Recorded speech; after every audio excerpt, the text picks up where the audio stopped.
പ്രിയപ്പെട്ട പ്രേക്ഷകരെ, ഞാനിപ്പോൾ നിൽക്കുന്നത് നമ്മുടെ പുനലൂർ മൂവാറ്റുപുഴ റോഡിൽ റാന്നി, അതായത് മന്ദിരപ്പടിക്ക് തൊട്ടിപ്പുറത്തുള്ള ഒരു ജംഗ്ഷനുണ്ട്. നിങ്ങൾക്ക് എല്ലാവർക്കും അറിയാവുന്ന ജംഗ്ഷനാണ്. ഇത് നോക്കുമ്പോൾ കാണാം മൂവാറ്റുപുഴ റോഡാണ്.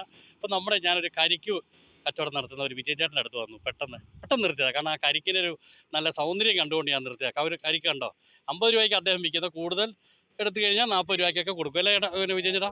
40 രൂപയ്ക്ക് കൊടുക്കുമല്ലേ? ഓക്കെ. അതാണ് ഏറ്റവും വലിയ. എല്ലായിടത്തും 50 രൂപയ്ക്കാണ് വിൽക്കുന്നത്. അപ്പോൾ ചേട്ടന് തുടങ്ങിയിട്ട് എത്ര വർഷമായി? 3 വർഷമായി. ഓക്കെ. സോഹൻ ചേട്ടന് എവിടെ താമസിക്കുന്നത്? എന്നാ പരിപാടി? Okay. Chalimar. Okay, thank you. ഏതായാലും ചേട്ടൻ ഇവിടെ സ്ഥിരം വന്ന് കുടിക്കുന്ന അല്ലേ? ഓക്കെ. എല്ലാവരും ഇതുവഴി വരുമ്പോൾ വിജയൻ ചേട്ടനെ നിങ്ങൾ സഹായിക്കണം കേട്ടോ. അപ്പോൾ വിജയൻ ചേട്ടൻ്റെ കരിക്ക് നല്ലതാണ്. ആ കരിക്ക് ഞാൻ ഒന്നുകൂടെ കാണിക്കുന്നു. ഓക്കെ, നന്ദി, നമസ്കാരം, താങ്ക് യു. ഓക്കെ, ഉടനടി വാർത്തയ്ക്ക് വേണ്ടി ഹുസൈൻ റാവുത്തർ, പത്തനംതിട്ട. ഓക്കെ.